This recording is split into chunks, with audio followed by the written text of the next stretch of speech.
السلام علیکم دوستوں. چین اور امریکہ کے درمیان محصولات کے مسئلے پہ تنازع بات چیت ابھی چل رہی ہے اور تازہ ترین ایک بیان آیا ہے ڈونلڈ ٹرمپ کی طرف سے، جس میں انہوں نے مطالبہ کیا ہے کہ چین روس سے تیل خریدنا بند کر دے، کیونکہ ان کے خیال میں روس کا اتنے سارے بحرانوں کو سروائیو کرنا 2022 کے بعد سے اس کا بہت بڑا سبب چین کی وہ خریداری ہے تیل اور گیس کی جو اس نے مسلسل روس سے کی ہے. یہ سلسلہ بھی جاری ہے. انڈیا بھی روس سے یہ تیل خریدتا رہا ہے، لیکن ابھی انہوں نے براہ راست جو مطالبہ ہے وہ چین سے کر دیا ہے. اس پہ اپنے ایک رد عمل میں چینی ترجمان لی جیان نے یہ کہا کہ چین کی روس سمیت دیگر ممالک کے ساتھ توانائی اور تجارتی شراکت داری مکمل طور پر قانونی اور جائز ہے. اگر چین کے مفادات کو نقصان پہنچا تو وہ بھرپور جوابی کارروائی کرے گا. اب ایک طرف امریکہ کہتا ہے کہ اسے چین کے سے دباؤ کا سامنا ہے، مقابلہ ہے، جیو پولیٹیکل مخالف ہے اس کا، لیکن کئی لوگ کہتے ہیں خود امریکہ کے اندر بھی کہ حقیقت اس کے برعکس ہے. دباؤ تو امریکہ ڈال رہا ہے، خاص طور پر ڈونلڈ ٹرمپ جب سے وائٹ ہاؤس میں واپس آئے ہیں. دنیا کے سامنے ایک تصویر بڑی واضح ابھر رہی ہے اور وہ یہ کہ چین ایک سپر پاور بن چکا ہے. امریکہ صرف اپنی کھوئی ہوئی طاقت کو بچانے کی کوشش کر رہا ہے. چین رفتار کا تعین کرتا ہے، یعنی کتنی رفتار سے آگے جانا ہے. امریکہ پیچھے پیچھے چلتا ہے، یعنی چین نے امریکہ کو اپنے پیچھے لگا رکھا ہے. چین کے ہاتھ میں پتے ہیں، امریکہ بس کھیلنے کی کوشش کر رہا ہے. اب اسی کانٹیکس میں امریکی وزیر خزانہ کا یہ دعویٰ کہ ہم چین کی درآمدات پہ چین کی یعنی برآمدات جو امریکہ کو آتے ہیں اس پہ 500% ٹیکس لگا دیں گے. اب یہ بھی محض ایک شور ہے، اور اب بہت سارے عوام، امریکی عوام بالآخر لگتا ہے یہ سمجھ رہے ہیں کہ اگر وہ ٹیکسز لگیں گے تو دراصل وہ چین پہ نہیں لگیں گے بلکہ اس کی قیمت امریکی عوام کو ادا کرنی پڑے گی. اسی تناظر میں سابق امریکی سفیر برائے چین نکولس برنز نے بڑی ایک کھل کے حقیقت پسندانہ بات کی ہے چین کے حوالے سے.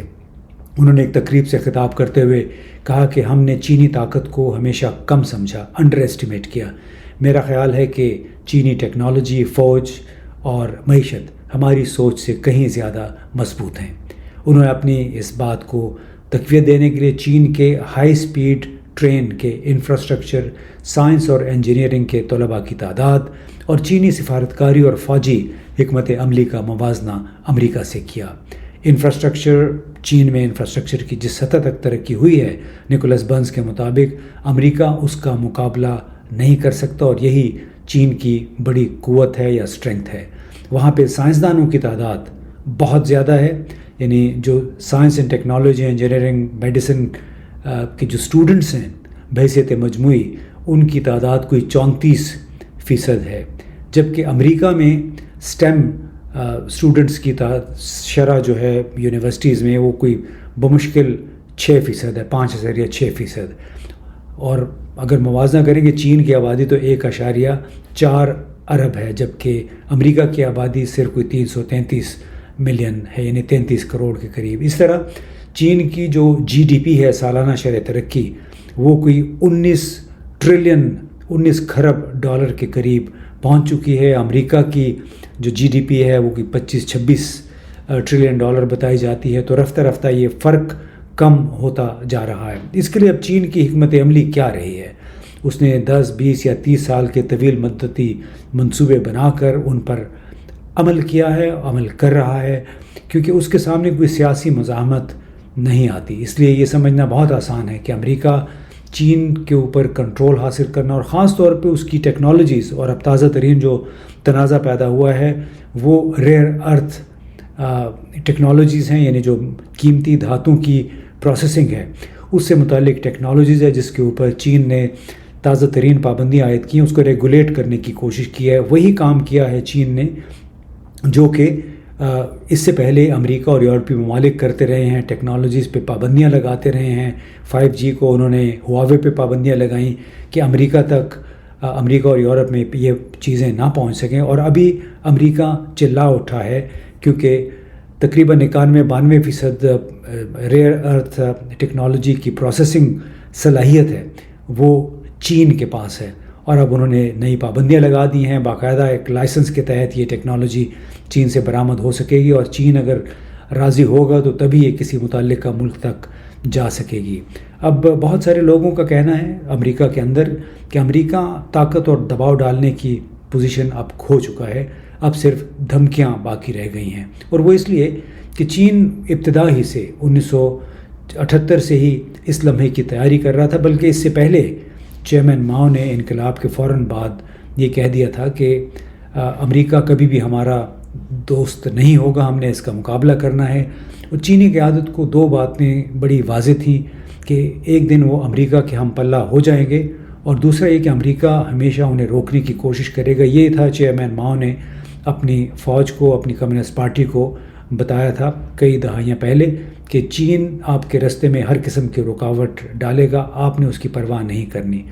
لیکن لگتا یہ ہے کہ امریکہ نے اپنے غرور میں اور غفلت میں چین کی طاقت کو، بڑھتی ہوئی طاقت کو سمجھنے میں وہ ناکام رہے، اور اپنی کمزوریوں کا وہ جائزہ نہیں لے سکا، اور اسی وجہ سے جو امریکی اشرافیہ اور عوام اس قابل نہیں رہے کہ اب چین کی جو اصل صلاحیت ہے اس کا وہ ادراک بھی کر سکیں۔ چین کے خلاف لگتا ہے یہ غصہ کافی عرصے تک جاری رہے گا، اور پھر ہو سکتا ہے کہ امریکی سلطنت کا آخری حربہ ہو ایک براہ راست جنگ جو کہ اب تک نہیں ہوئی ہے۔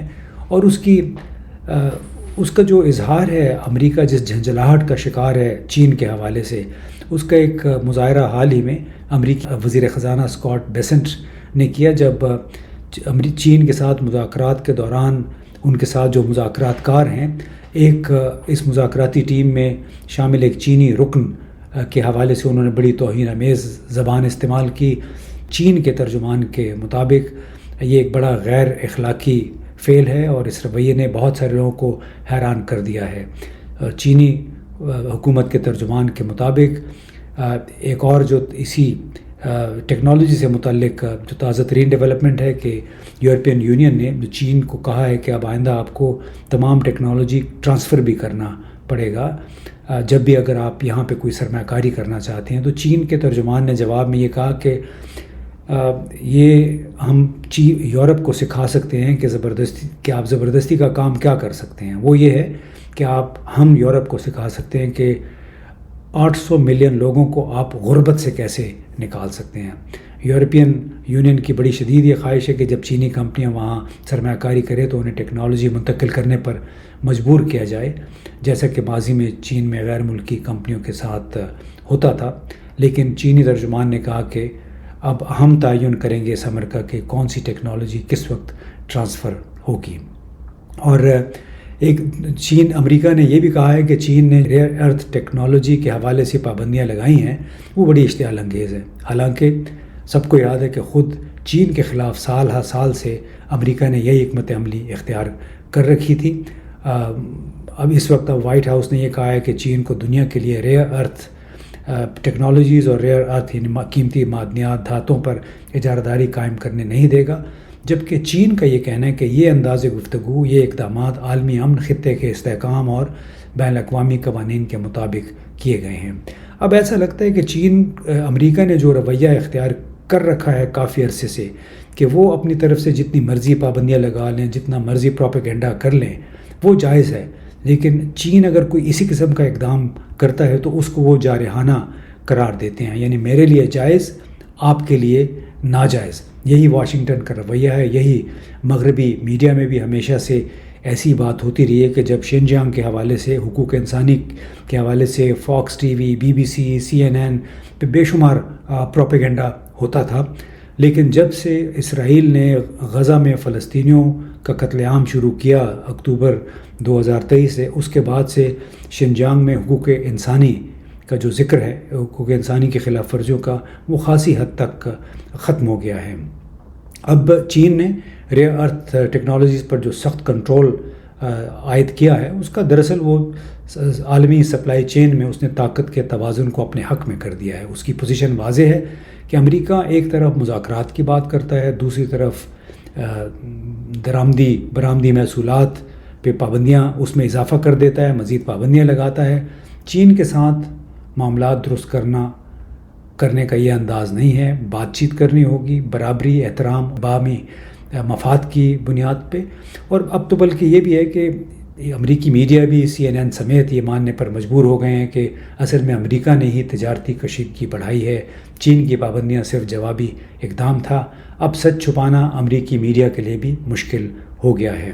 اور ایک آپ ٹویٹ یہ دیکھ سکتے ہیں، یہ تصویر ایک ٹویٹ میں چینی ترجمان ماؤ ننگ نے کہا کہ جب یہ بات ہو رہی تھی کہ کس طرح چین نے ترقی کی ہے، تو اس میں انہوں نے 2001 سے لے کے 2025 تک کا چین کے سفر کے ایک انکیپسولیٹ کیا ہے اس کو، کہ چین کے دور افتادہ پہاڑی علاقوں میں لوگ کبھی اسکول یا کلینک جانے کے لیے رسیوں پر دریاؤں کے پار جاتے تھے، جس طرح پاکستان کے کئی علاقوں میں اب بھی ہو رہا ہے۔ آج وہاں جدید پل بن گئے ہیں۔ یہ صرف انجینئرنگ کے کارنامے نہیں بلکہ اس بات کا ثبوت ہے کہ چینی حکومت اپنے عوام کو ترجیح دیتی ہے، چاہے وہ کتنے ہی کم ہوں زیادہ ہوں، لیکن وہ اپنے عوام کی فلاح و بہبود کے لیے مسلسل کوشاں ہیں۔ زندگی کا ان کی تمام تر کوششوں کا فوکس عوام کی فلاح و بہبود ہے، نہ کہ ایسی بیرونی جنگوں میں شریک ہونا جس سے آپ کے مقامی اپنے لوگوں کے اوپر سے توجہ ہٹ کے پھر ترقی کا آپ کا عمل بھی متاثر ہوتا ہے، اور مقامی پسماندگی میں مزید اضافہ ہو رہا ہے اور عام طور پہ ہوتا ہے۔ اس طرح جب آپ غیر ممالک میں جاری جنگوں کے شریک کار بن جائیں یا دوسروں پہ اپنی ڈکٹیشن مسلط کرنے کی کوشش کریں، چین نے یہ کام نہیں کیا ہے۔ دوسرے ملکوں کے احترام میں اس نے ہمیشہ دوسرے ملکوں کے معاملات میں غیر جانبداری کا مظاہرہ کرتے ہوئے تمام حکومتوں سے اس کی یہی خواہش ہوتی ہے کہ اپنے عوام کی فلاح و بہبود پر توجہ مرکوز کریں۔ بہت بہت شکریہ۔